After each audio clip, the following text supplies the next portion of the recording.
began in user groups. I got my Mac at Yale as part of the University Consortium and as part of the Yale Mac user group. And then I went to New York and joined the New York Mac user group.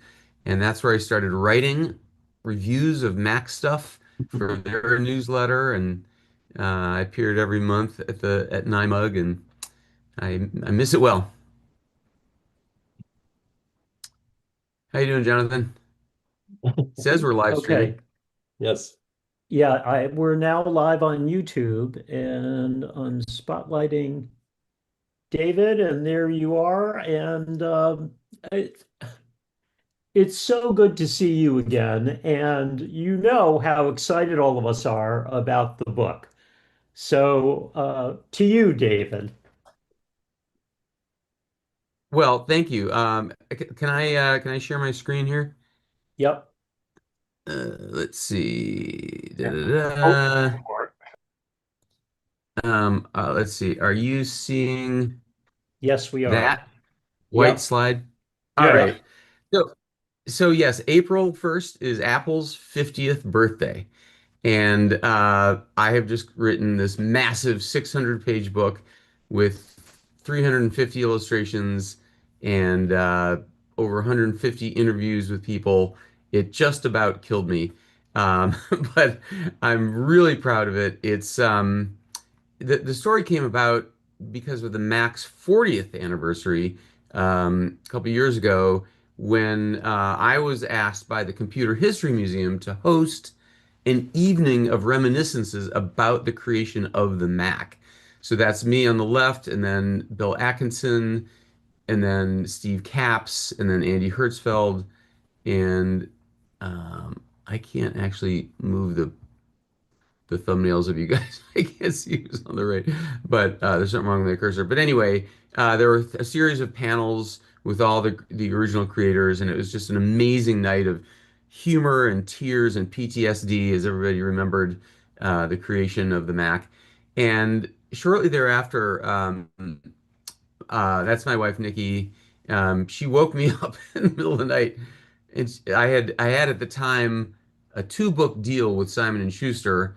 The first one I had already done. The second one was supposed to be on a space topic, and she woke me up and said, "I have a much better idea for your second book. Wake up!" And I'm like, "What? What?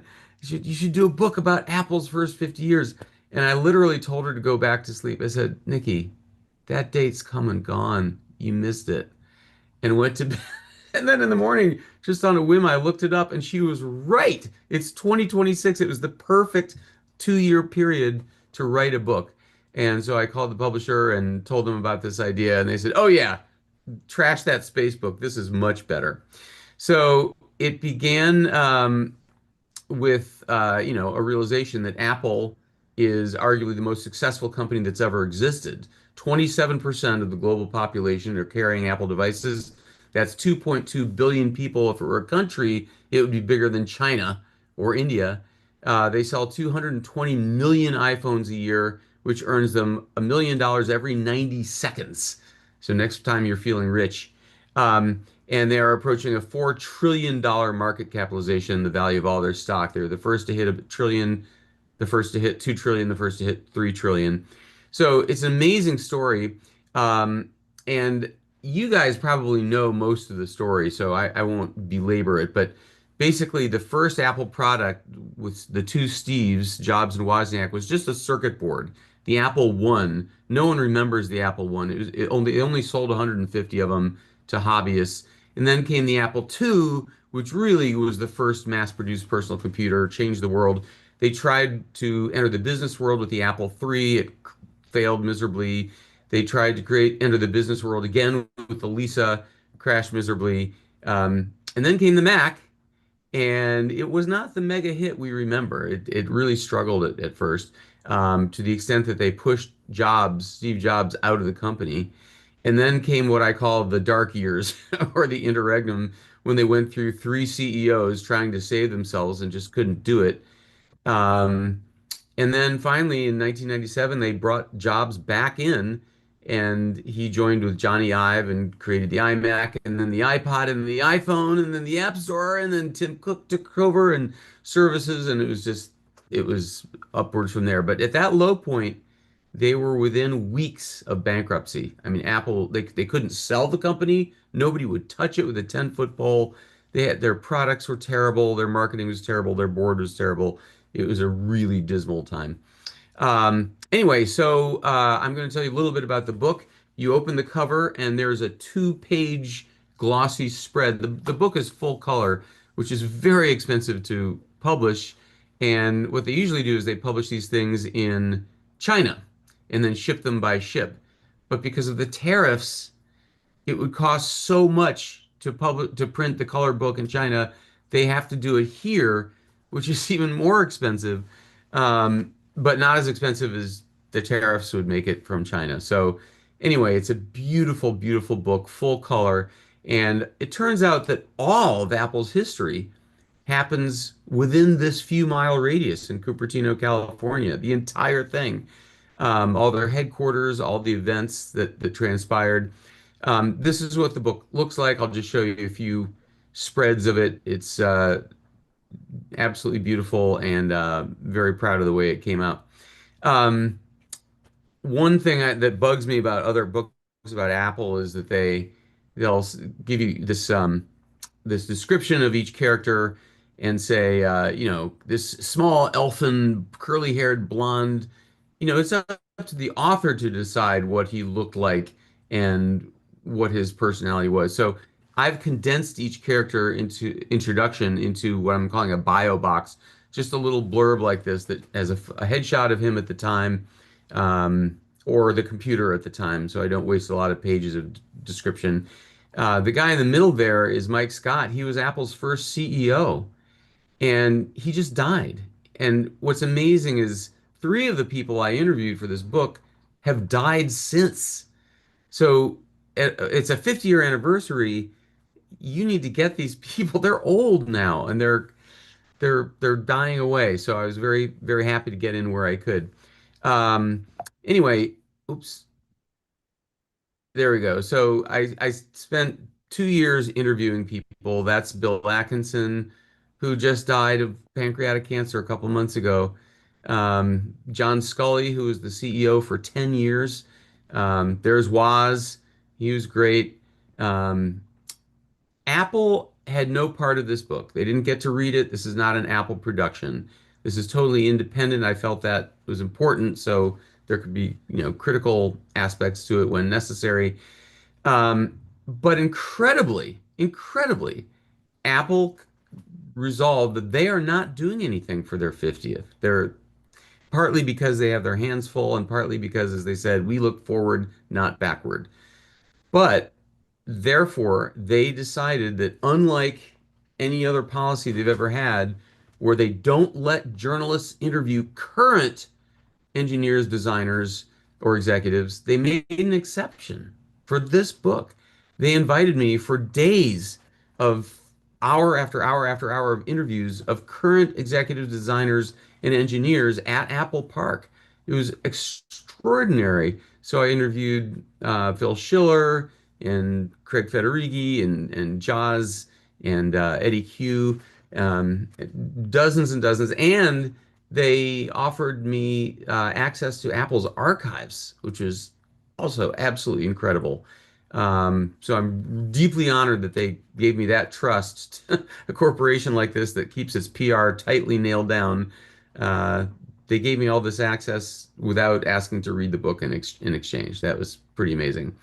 So you guys know the basic history. So instead, I'm going to give you, first of all, 10 fun facts. And if you have any questions about any of these, you can ask me at the end of the talk.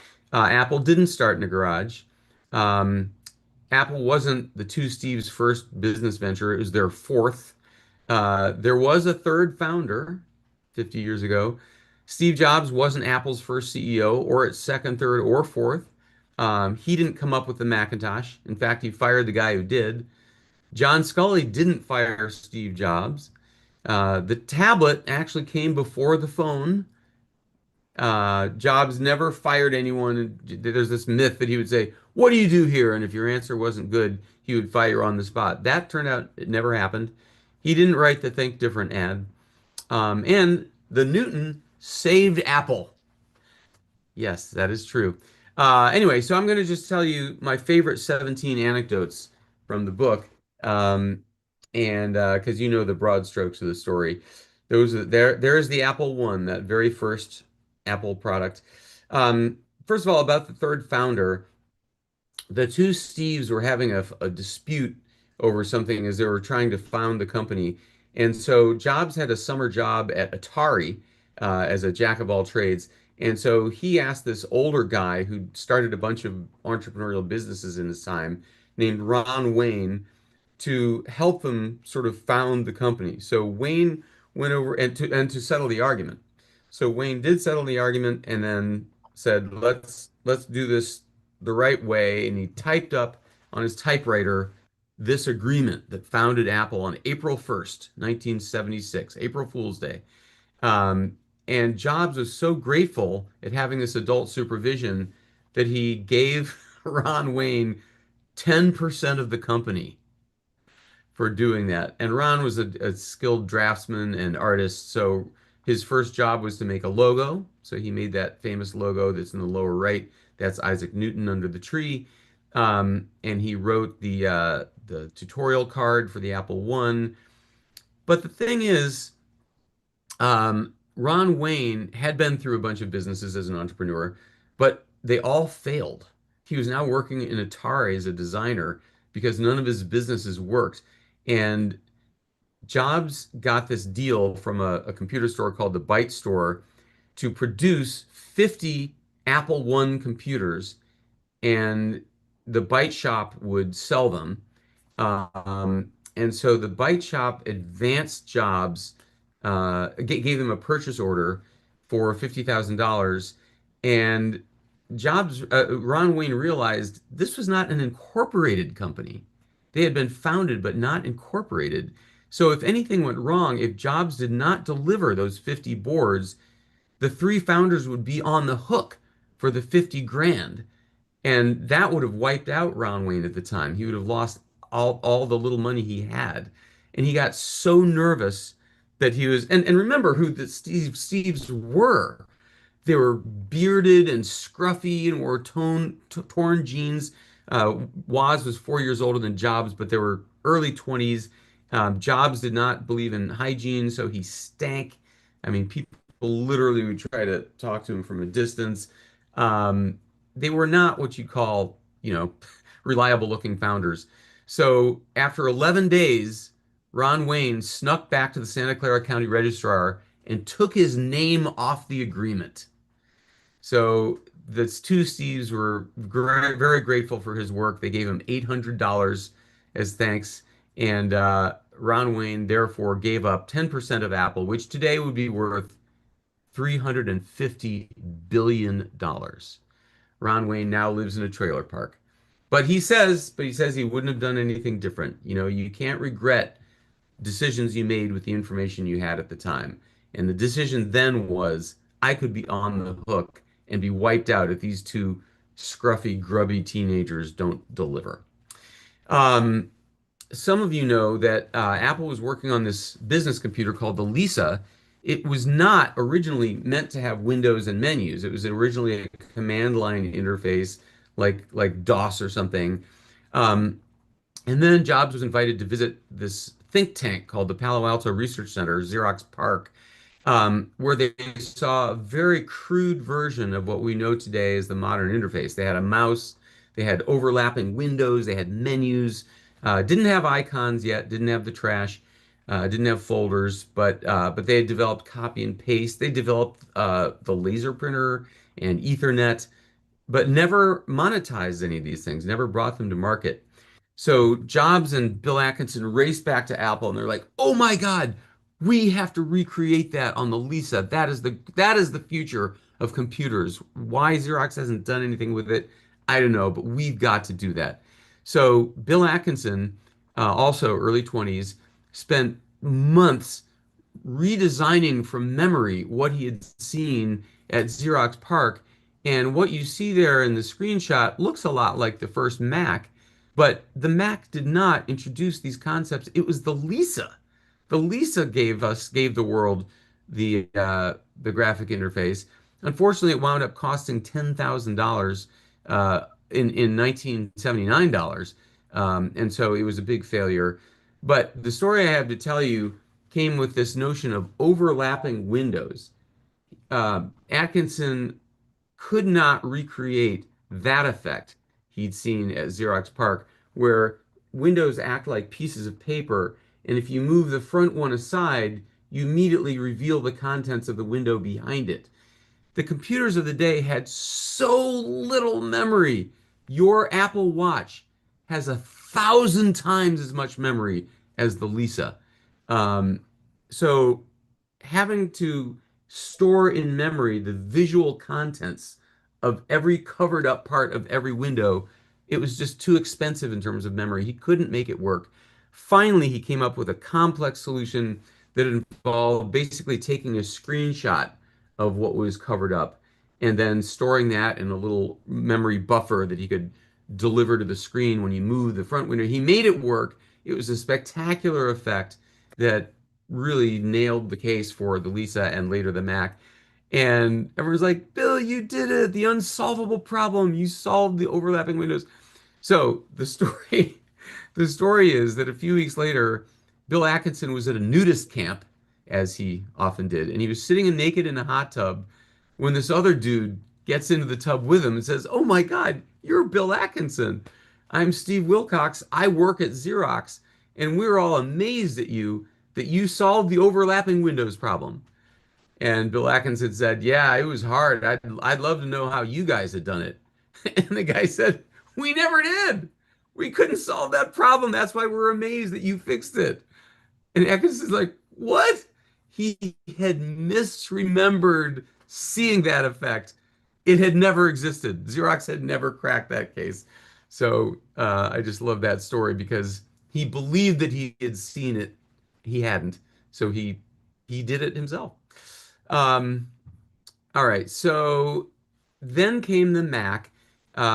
Steve Jobs was determined to recreate the magic of the Lisa for a tenth the price. So the target price was $1,000, and this is the famous team that created the Mac. They're all in their 20s. They're all artistic. They're all artists or musicians. You can see the genius engineer Burl Smith at the bottom center there holding the Mac. And just to his right is Chris Espinosa, who was hired by Apple at age 14 and is still there. He is the only person who's been at Apple for all 50 years, and he was an incredible help with this book. He has a steel trap mind. He kept all these documents. He's kind of like a historian. So he was just amazing. He would answer any questions I had on call. But what you have to remember is to get the price of the Mac so cheap, they had to really strip it down. It had no hard drive. It had only one floppy, um, and it had very little memory. It had, well, ultimately 128 kilobytes of memory. I mean, you could not, even in its finished form, you could not word process a document longer than 10 pages. So it crashed all the time. It didn't really have an OS. It had this glued together set of code that could just barely run it in that tiny, tiny amount of memory. The guy behind it is the guy, Andy Hertzfeld, holding the mouse there in that picture. And he came up with genius strategies to minimize the amount of memory. But like people don't remember how stripped down it was. Look at that. The entire operating system fit in 217 kilobytes.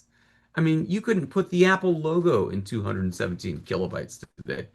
Um, and there were no icons in list view. There was no shutdown command. There was no new folder command. Instead, it kept auto spawning a folder called empty folder. And as soon as you renamed it to be something useful to you, a new empty folder would appear. And that was their way of organizing. But this is a theme of the book that I don't think is often told in the Apple story is they didn't have an operating system. It didn't have multitasking. You couldn't have two programs open at once. It didn't have protected memory. So if one program crashed, the entire Mac crashed and you had to restart it.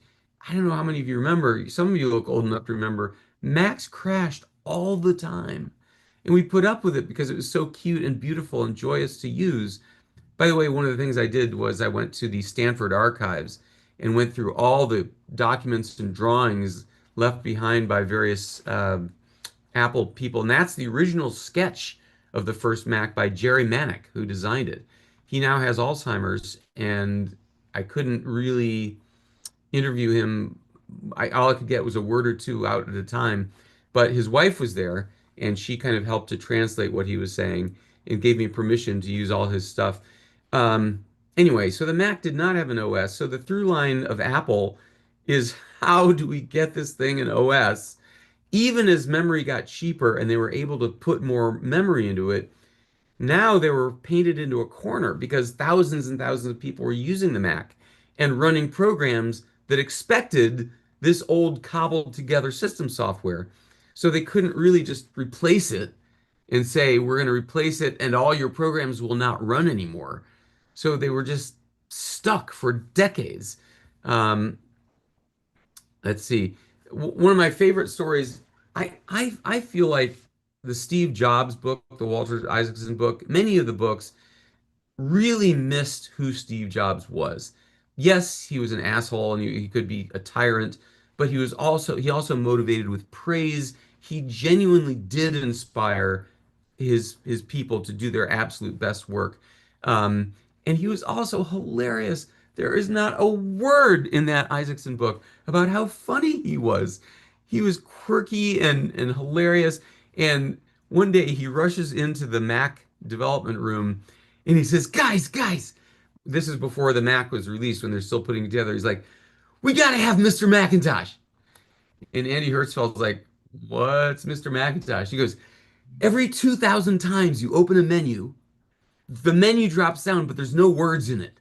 Instead, it's just this cool customer, this cartoon guy, Mr. Macintosh, leaning against the wall of the menu. And you'll be like, what? And he'll like wave at you and then disappear. And then you'll try to get him back. You'll open the menu again and he won't be there. Like it'll be just random. There's this sort of Easter egg. And we'll plant references to him in the Mac manuals, the legend of Mr. Macintosh. And everyone loved the idea.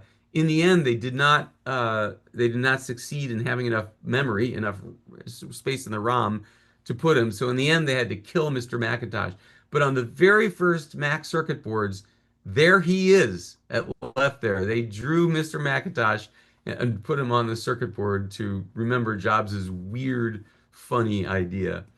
Years later, by the way, he uh, he had another quirky idea. He wanted to have a golden ticket planted in the box of the millionth Macintosh, and whoever found it would get an all expenses paid flight to Cupertino, and Steve Jobs himself would show up dressed as Willy Wonka with a top hat and a purple suit and would show you around Apple and give you a customized tour. And it was all set. They had the ticket made up. He had his costume ready. And in the end, the lawyers killed it because California has a law that lotteries where you must make a purchase, they all have to be no purchase necessary. And to pull off this scheme, you must have purchased a Mac. And they said you can't do a program like that. So with great disappointment, Steve Jobs, generated here by AI, by the way, he had to give up on the idea. Um, Another great story is this is Mike Murray on the left there. He was the Mac's marketing manager, and he had to create an entire ecosystem of Macintosh when none existed. When the Mac came out, there were almost no software titles available for it. And so you may know Guy Kawasaki, that was his job to go out and woo software developers into writing software for the Mac. But there weren't good guidelines, there weren't tools for programmers. They were way behind on that. So by the time the Mac launched, there were no peripherals, there were no utilities, there were no software titles. But Jobs really wanted the world to think that the Mac was a thing. And so he and Murray dreamed up this idea that there should be a Mac magazine from the day the Mac came out. But how is a magazine funded? Through advertising. So how do you get advertisers when none exist? So very few people know this, that Apple bankrolled the entire first year of Macworld magazine. Apple gave them $250,000 because they had no ads. So for the first year of Macworld, it was secretly an Apple publication. Macworld, which became my home, I wrote for 13 years for this magazine. It was in print for 30 years. Now it's just a website, but it had an amazingly long run. Um, you may remember the 1984 ad. This is an amazing ad, widely considered to be one of the greatest TV ads of all time. It was designed to promote the Mac, and I learned a number of pieces of mythology about this ad. First of all, the ad was not designed for Apple. Apple's ad agency, Chiat Day, had come up with this ad 2 years earlier, where you see it's like based on the novel 1984, where these mindless drone people walk into a room and Big Brother is talking to them and mind washing them. And then this young, beautiful woman comes in with a sledgehammer and smashes the screen. They came up with this cool idea because the year 1984 was coming and they couldn't find any clients who wanted it. Everyone thought it was too dark, too radical, too weird. It didn't make sense unless you'd read the novel 1984. Among the clients that Chiat Day offered this concept to was Apple for the Apple II. And Apple turned it down. So in 1984, somebody saw it lying on a desk at Chiat Day, and they said maybe Jobs would like this idea. And he did. He loved it. So the ad wasn't designed for Apple. It wasn't supposed to be a sledgehammer originally. It was supposed to be, what was it, a discus or something? Originally, Big Brother wasn't talking. It was originally just to be a wordless thing. But Ridley Scott, the movie director who directed this ad, needed some text for the skinheads to audition with. And so he had this guy from Chiat Day write a page of vaguely Mussolini sounding speech. And he loved it so much he decided to have Big Brother read it. The ad did not show the product, did not even mention the Macintosh.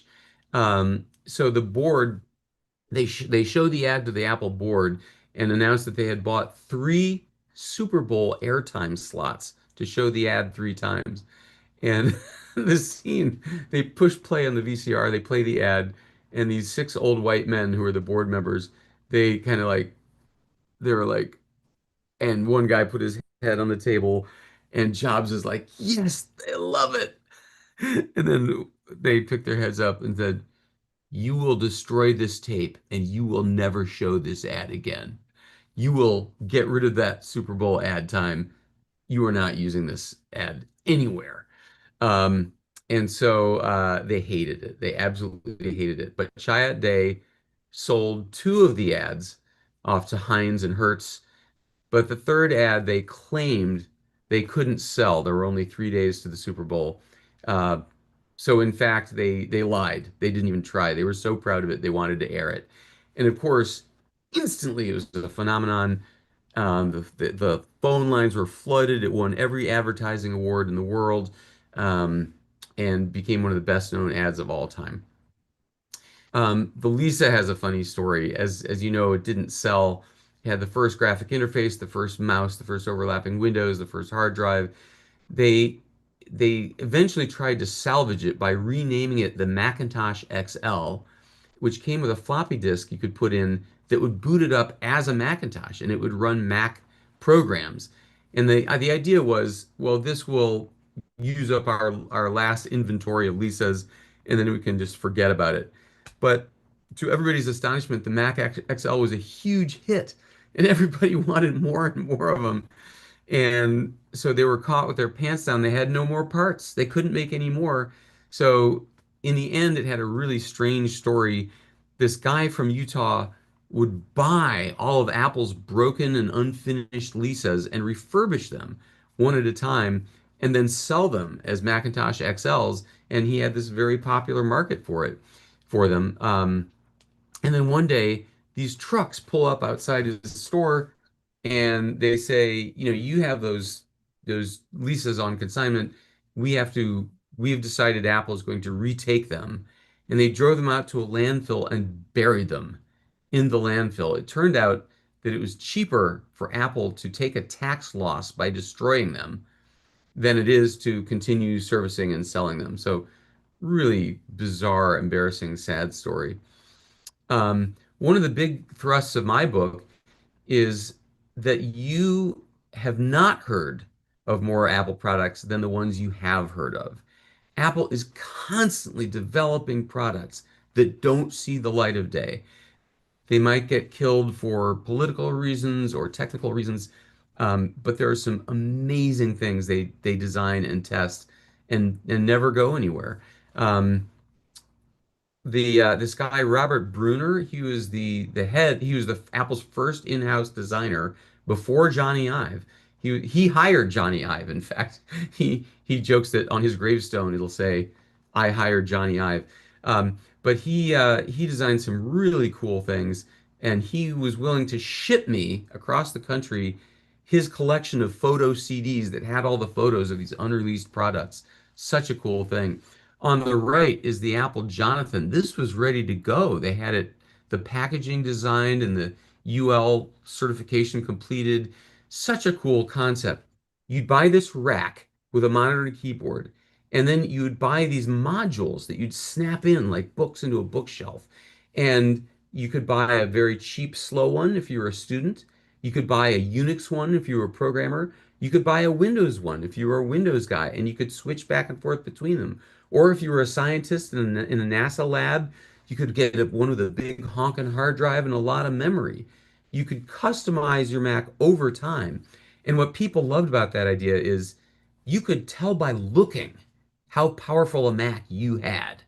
It was a status thing. If you had more of those little modules, like, wow, you must have put a lot of money into that Mac, which you couldn't do by looking at an ordinary computer.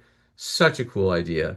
Um, in the end, John Scully killed it. Just it made him too nervous. He actually said, bizarrely, what if somebody tries Windows with a Windows module and decides they like it better?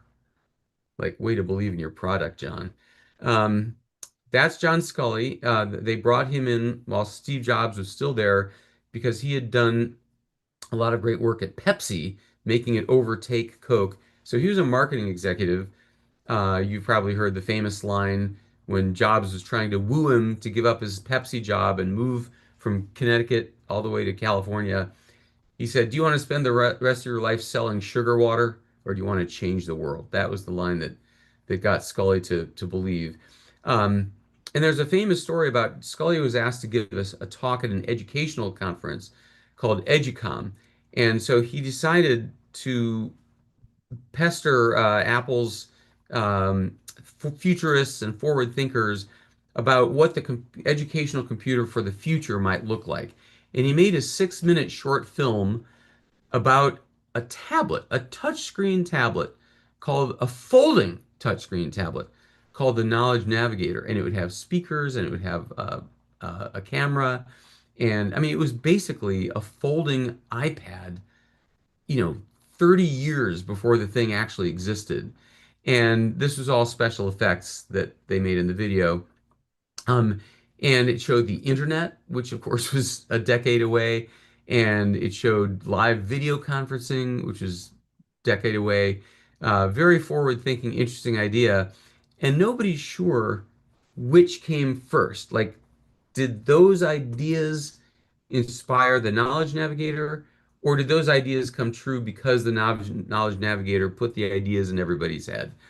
But anyway, what's the part of the story that not a lot of people know, Scully went around showing this video at all his talks, and he'd show it to investors, and virtually everything in the video did eventually come true.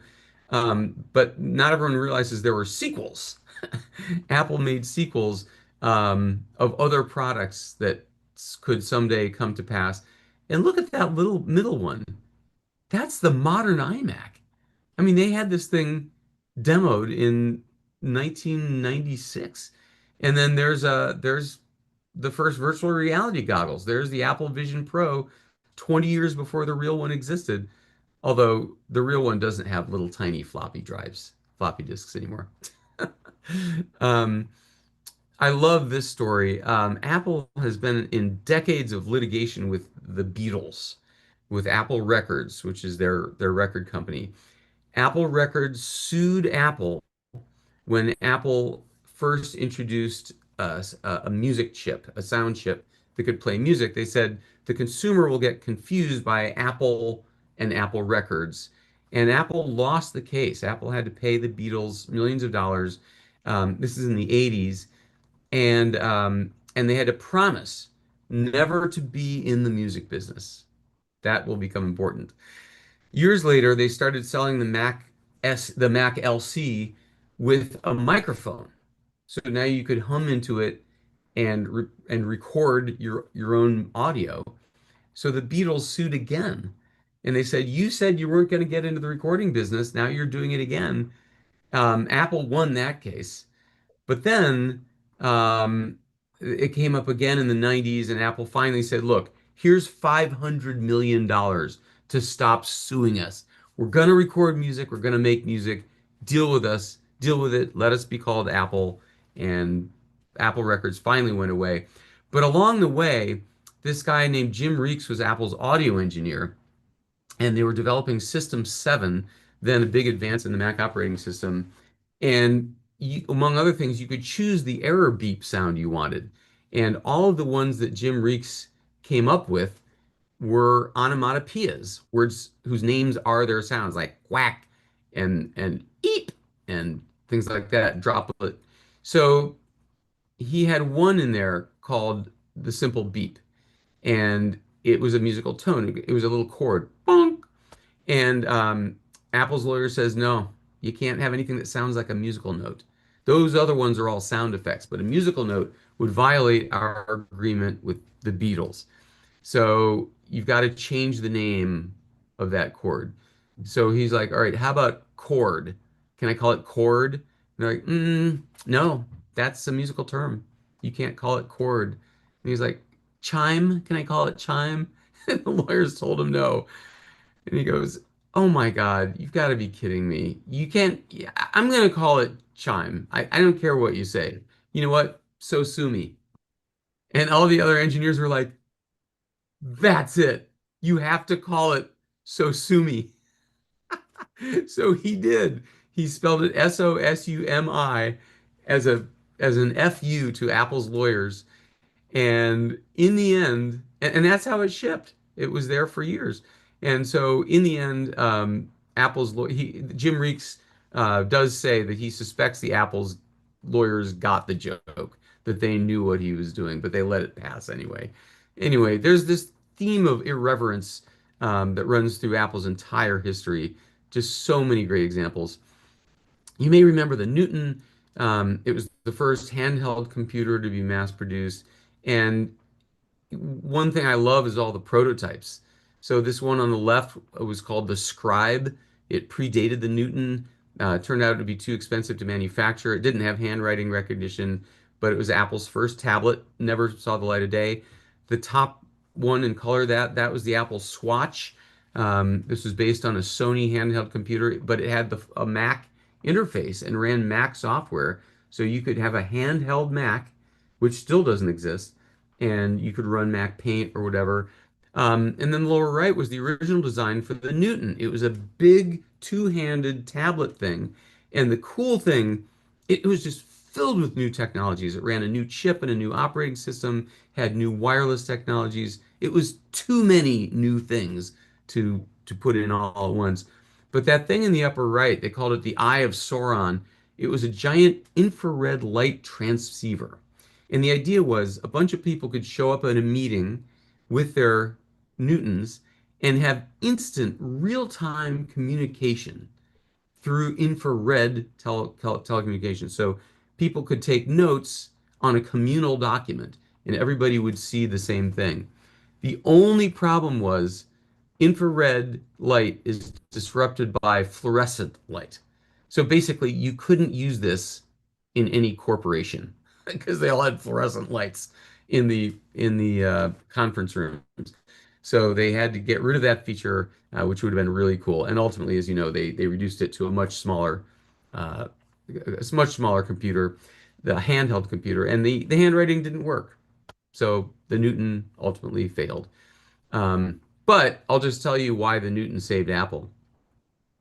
John Scully was looking around for a chip to power this thing, and he found a little company in London called ARM, Acorn, uh, was the name of the computer company, ARM, and they had developed the first RISC chip, reduced instruction set computing, which is a chip that requires understands far fewer commands, but runs them much faster.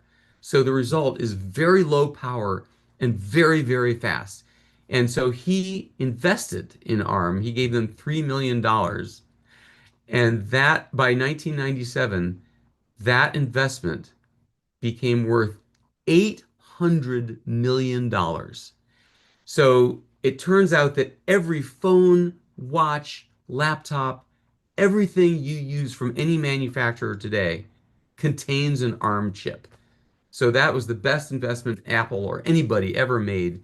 And ARM licensed its designs to Samsung and Texas Instruments and everybody else, Intel.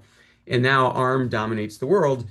If they had not had that $800 million, they could not have brought Steve Jobs back by buying Next. The sale of that investment is what allowed them to buy Next and save Apple. So I love this story. In 1990, the laptops that had trackballs had them hanging off the edges. And every time a flight attendant would walk by, they'd bump it or knock it off. And so this engineer at Apple named John Krakauer, not a designer, had been disappointed by the failure of the Mac Portable. This was not portable at all. It weighed 16 pounds. It was the like worse than a briefcase. It had a number of great breakthroughs. It had the first active matrix LCD screen, very beautiful. Um, but it was really massively heavy and very expensive. So one day after the smoking wreckage of the portable episode came by, he took a Mac Portable brochure and cut apart the pieces out of the cardboard, the trackpad here, the keyboard here, and he said started fooling around with the layouts. And it seemed to him, now look at the old style of the laptops in the day. The keyboard was up against the front edge, just like on a typewriter. He was like, no, that doesn't make sense. If you push that keyboard back against the screen, you could have palm rests. And you could put the trackpad in between the palm rests. He was not a designer. He had no business doing this. But he made this prototype out of hacked together parts. And secretly, illegally, after hours at Apple, he would have janitors and secretaries and ordinary people come in and try this mock-up. It was wired to an actual Mac, so it didn't have any actual electronics in it. But he just wanted to hone the shape and size and positions of things. And finally, he showed Robert Bruner, the designer, and that was the PowerBook, the first successful Apple laptop and the model for every laptop from any manufacturer that ever occurred again. Every laptop now has palm rests close to you and the keyboard back away from you. That was an Apple invention done after hours illegally by a guy with an idea. I love that idea. I tracked this guy down and he sent me the pictures and told me the story, and I just love it. Again, this rebellious streak that ran through Apple. So we are now here, and then Apple bought. So the Apple still needed an operating system, and they decided finally to bite the bullet and throw away the Mac operating system. They were going to buy one from either B, which was started by a former Apple executive named Jean-Louis Gasset, or Jobs' new company called Next. That's the Next computer. Both of these had prototype operating systems. They were based on Unix. They were very solid. They had buzzword compliance. They were multitasking and memory protected. But the then CEO, Gil Amelio of Apple, was leaning toward this B operating system, and this is another great story of rebelliousness. Jobs' new company Next was failing. Nobody bought those computers. They were designed for students, but they cost $5,000 a piece or something, or way too expensive. So Next had stopped selling hardware, and they were just trying to sell their operating system, which was superb, but they weren't getting that, they weren't selling that either. So along comes a guy named Garrett Rice. That's him on the left. He was in charge of developer relations for Next. Was hired by Jobs, and he heard that Apple was about to pay 250 million bucks for B Ink. And he thought that it was a sham. He thought it was a fraud, that it was vaporware, that it didn't really exist. There was no printing, it couldn't handle disks. It was just basically a demo. And he was outraged that Next had a much more effective, much more complete operating system. And he couldn't believe Apple was going to buy this scam of an operating system. So he picked up the phone without any permission from anyone at Next, without Jobs' knowledge, and he called Apple. And he said, "What are you doing? You guys are idiots. You're buying an unfinished hack of an OS. We have a beautiful one. You should be buying us." So Ellen Hancock, Apple's chief technology officer, called him back and said, "I never even thought of that. Why don't we set up a meeting?"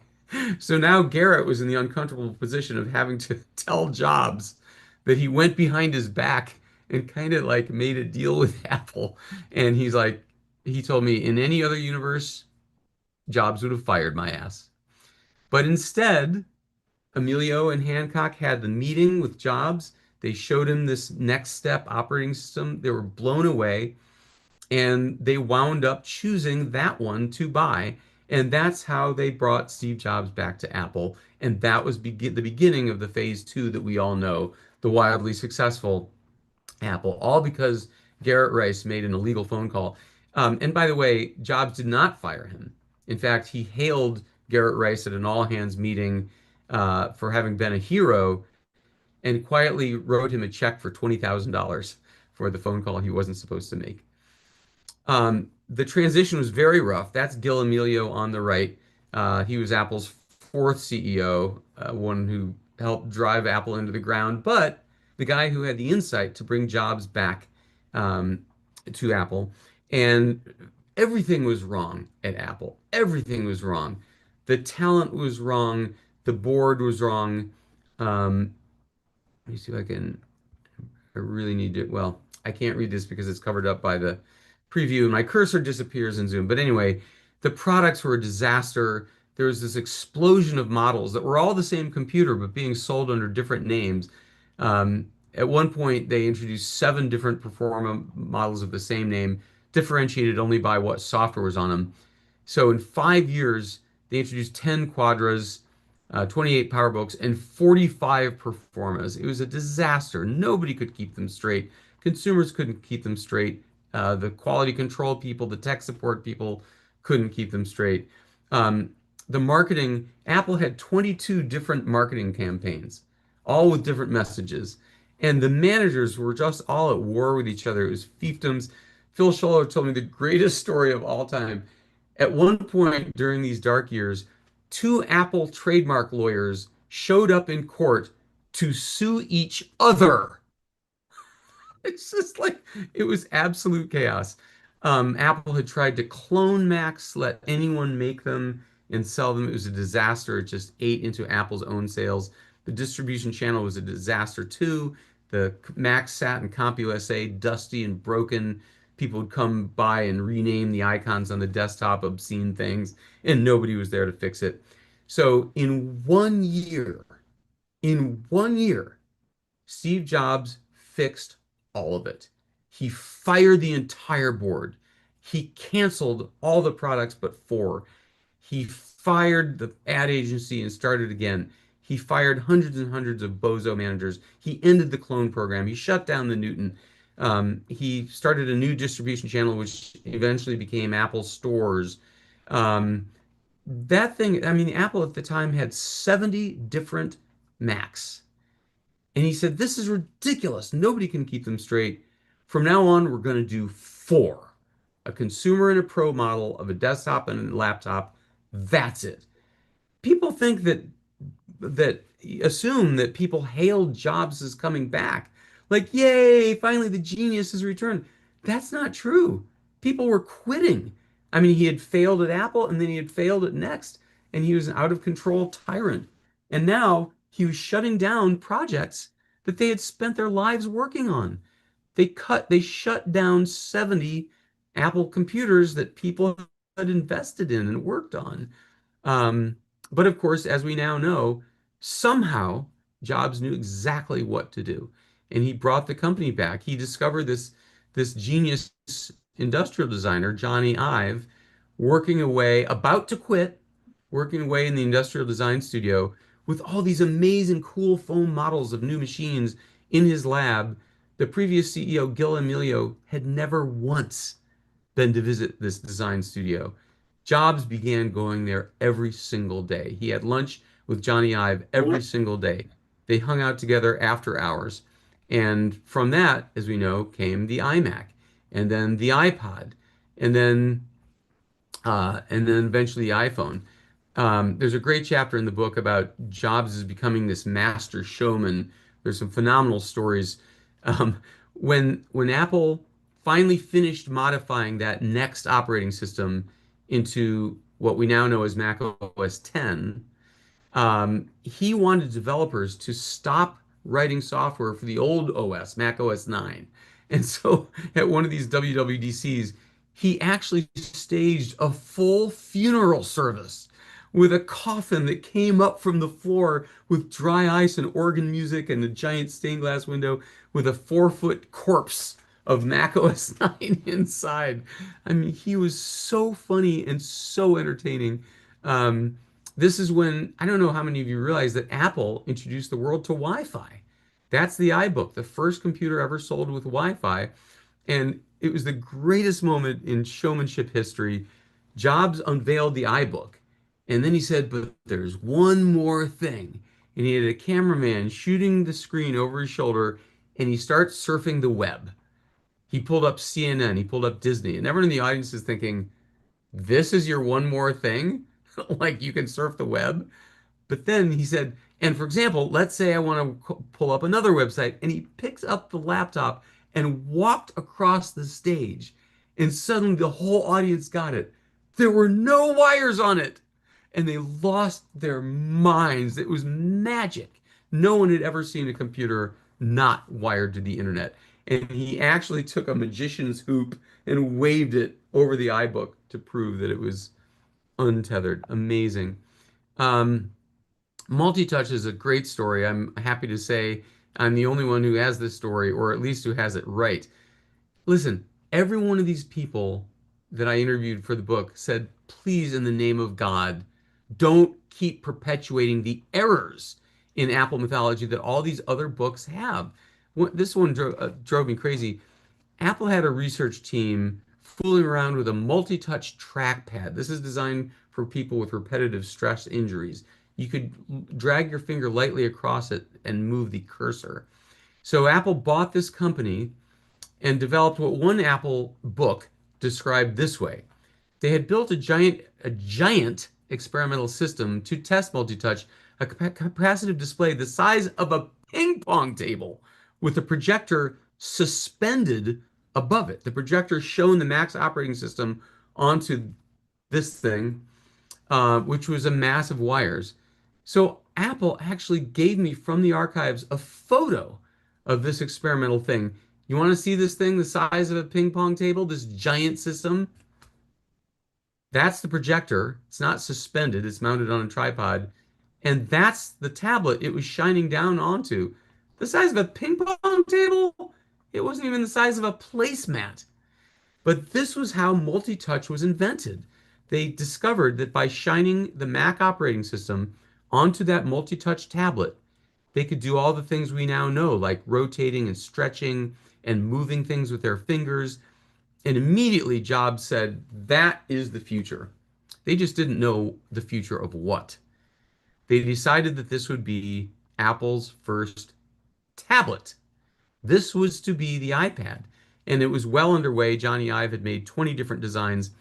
when this idea for a phone came up, and Jobs said, "Let's put the tablet aside and use that technology for a phone." And the rest, as we know, is history. The book ends with a projection of what Apple's working on next. The three big initiatives right now are folding iPhones. The folding iPhone is supposed to come out next year. Um, the Apple Vision Pro, of course, was not a success at all. Brilliant technology, but way too heavy and uncomfortable and expensive. So they're now chasing Google and Meta, Facebook, into creating virtual reality, augmented reality glasses, which make a lot more sense. And Apple is really getting into health and medicine. Just astonishing what they've done.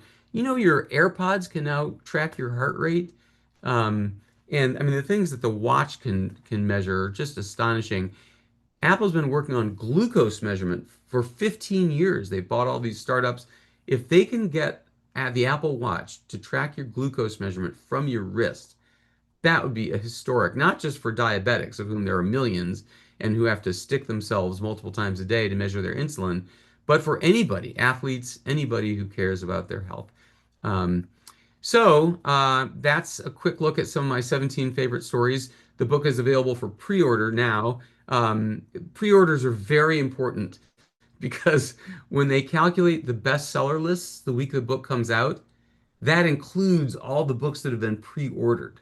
So authors are always trying to get you to pre-order the book. But I will sweeten the pot.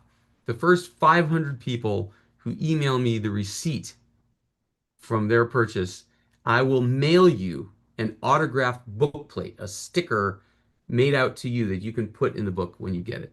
So that is a very special offer. All right, I'm happy to take any questions if you would like to ask them.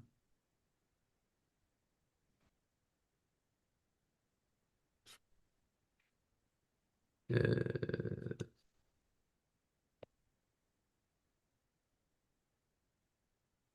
um, my cursor is not still not visible, so I can't click Joe's question. Jonathan or someone, would you moderate? Can I just go ahead and ask it? Yeah. Certainly. Go ahead. Go ahead, Joe. Well, I had two. One you partially explained. I'm trying to figure out how Next got the what became the Mac software right when Apple couldn't. And then secondarily, just that I've heard this anecdote about somebody walking into Jobs' office with a prototype iPhone and he looks at it and everything, and then he goes over and throws it in a fish tank and bubbles come out of it and he says, "There's too much space inside, fix that." Are those true? Is that true? And how did the next come? Thank you. Great Yeah, presentation. the fish tank story, I went to a lot of trouble to trace down. I am quite confident it never happened. I mean, I talked to John Rubinstein, his head of hardware, to Avi Tevanian, his head of software, to Schiller and Joswiak, to Johnny Ive. It never happened. He never did that. Another one of those Jobs mythologies. Um, but the first question is really insightful because, as we've said, the reason they never replaced the Mac OS is because it would render all current software unrunnable.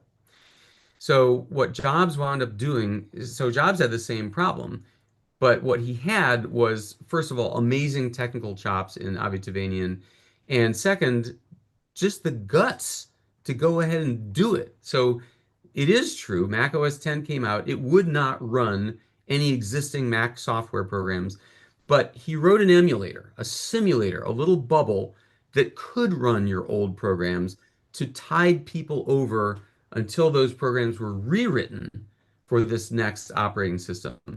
And the emulators that Apple has had during the three times it's changed chips and the one time it changed operating system don't get enough love, maybe because it's super nerdy, but man, they wrote emulators that did not slow those programs down.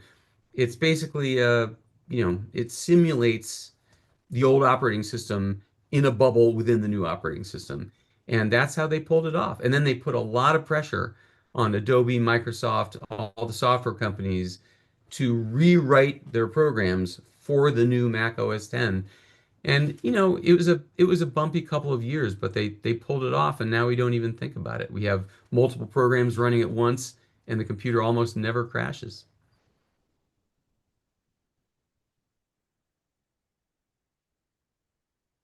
Other Pi members with questions?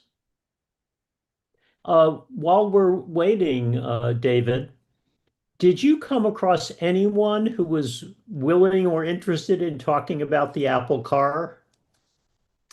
Yes, I did. Um, this is very late in the game. The book was done. I had written the chapter about the Apple car, the Titan. This car, man, they worked on it for 10 years and they spent $10 billion on it. And they had prototypes driving around. Ultimately, they canceled it last year because the technology horizon just kept receding. Cars have a very low profit margin, so it wouldn't even have been very profitable. But man, they had some cool ideas. They had these things would have augmented reality windows, so you could look out the window and it would identify the street name or the shop going by. They were completely self-driving, so that it had no steering wheel or pedals, and the seats would turn in to face each other. They would recline so you could go to sleep. State-of-the-art soundproofing and sound system, screens everywhere. It was going to be really super cool. Um, but basically, all we had were these third-hand articles in the Wall Street Journal and Bloomberg. And so I I wrote a chapter based on their reporting, but it made me really nervous because they weren't my own interviews. And I didn't know what kind of game of telephone they were playing here. So in the end, I found the names of every single executive mentioned in those articles and went to LinkedIn and messaged every single person that we knew had even worked on the Titan project. And they all turned me down except for one. And he told me the real story, and it was just amazing. Let's go to It's really Sam sad because Knutson. Sam Knutson, go ahead, Sam. David, thank you so much for joining us today. This is just an amazing presentation, and I did already order the Kindle version of your book, but I'm probably going to order the coffee table version as well. Just I tend to be pretty selective about paper books, but I think there's going to be room in the barrister bookcase for this one. My question is. You've talked about the Apple II really kind of as the springboard, that powered the company into growth, and then the Mac and the iPhone and the current era. But as you went back through the archives and you talked to all these people, did you see the possibility for an alternate future where the Apple II was still alive and flourishing? What was the point? Was it just they decided, it's dead?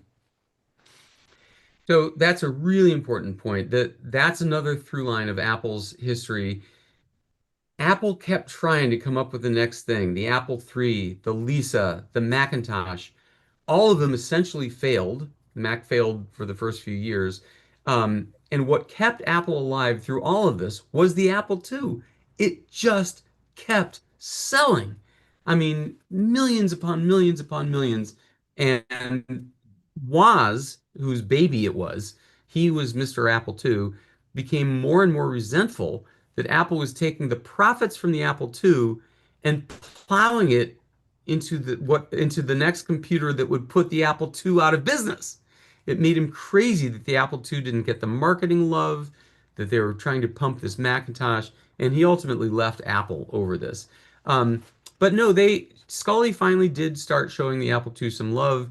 They came out with the Apple IIc, which is an amazingly tiny, like the size of a laptop, a model. Eventually came out with the Apple II GS, which included an entire Apple II on a chip so that it could still run the tens of thousands of Apple II programs in addition to the new GS ones, which were in color and had graphics, which the Apple II did not. So yeah, I mean, they really did in the end support the Apple II for many years. I mean, this thing was on the market for, let's see, from 1977 to, yeah, almost 10 years, a single model, like incredible. And then the spin-offs went for another 6 years. So It had a very, very long run, and one thing you can do, by the way, if you like fooling with these computers, they're great emulators online. That's how I got my screenshots of OSs gone by. There's a website called infinitemac.org where you can create virtual Macs on your web browser with pixel for pixel recreations of System 1 and System 2 and System 7 and the first Mac OS 10. Really super cool. And same thing with Apple too. Thank you, David.